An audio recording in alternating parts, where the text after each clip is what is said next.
Just complete shock and devastation among the people that I spoke to. I was speaking to people just outside the synagogue, as you say, pretty quickly after the attack happened, who were saying they were just in total disbelief that this had happened, particularly in this area of Manchester, where they were telling me a large Jewish community lives alongside a large Muslim community, people of different faiths living very peacefully alongside one another, and they just could not understand why the attack had been targeted here in a community that is normally so peaceful. Of course, it was on Yom Kippur, which is the holiest day of the Jewish calendar. There were families, there were children, we understand, inside the synagogue at the time. Just completely terrifying for everyone who witnessed this attack happening. We understand that the attacker was attempting to get inside the synagogue, but police were called very, very quickly. A member of the public called very soon after the attack happened, and they were on the ground within minutes, and the attacker was shot by Greater Manchester Police. We have had some updates on the ground here from Greater Manchester Police. They've confirmed now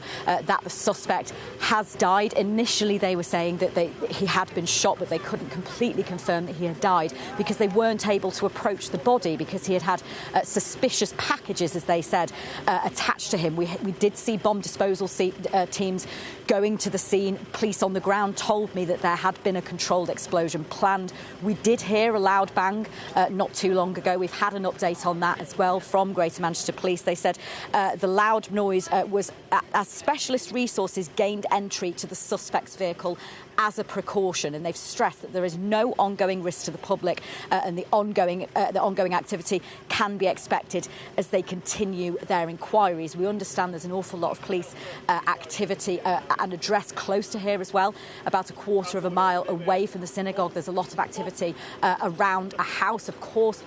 Police will be trying to understand the motive of this attack, which has not yet been confirmed. They will want to be finding out whether the attacker was working alone or whether there were other people that were helping him. And we've heard that they are focusing, as I say, on a residential address close to here. But on the ground here, the main emotion is just disbelief, is also fear. People were telling us that they feel very, very vulnerable. They were feeling vulnerable as a community before this attack even happened. We've also had confirmation just recently that 2 people have now died, 2 victims of the attack. That's in addition to the attacker himself. So, of course, a lot of sadness as well among the community here.